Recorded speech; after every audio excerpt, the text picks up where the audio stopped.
Amidst the rubble and decay stood City Hall, a fortress teeming with lepers and Johns. Crumpled fists beating the air to escape, one couple sleeps outside waiting to be hired on. The factories of death nearby no longer speak, voices muted like the crash of the soapbox car. Vines twisted in the graveyard grew, bones upon bones of a stinking Death Star. Dante's Inferno once ran through town, a maddening ride upon a raft of hell, where smiles quickly turned to frown. The walls were gray and crumbling, the bars were rusted away.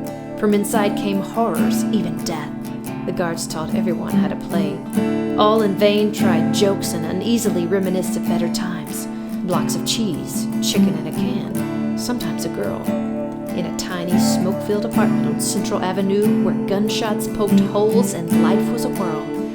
But we were rich and did not know, they said as one.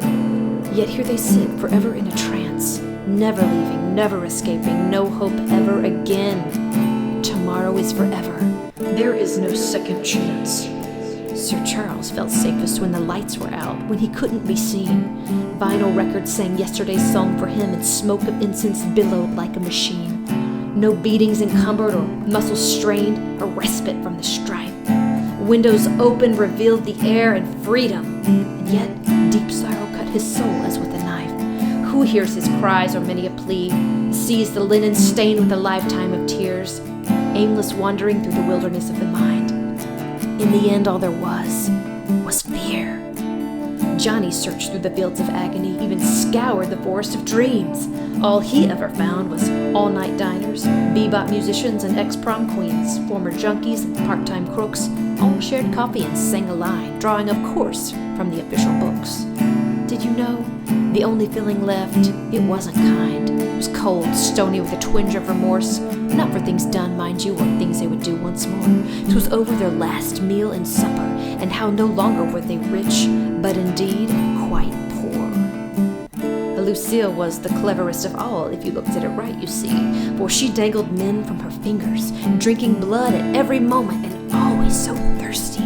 Her meals were bread and wine, her hunger was so very severe.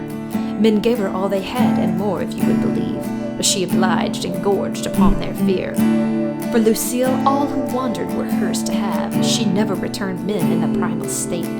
Broken cisterns and shattered jars, shards of humanity for her to appreciate. Joseph is touting again that fancy coat he wore, finding money in every pocket, even the sleeves.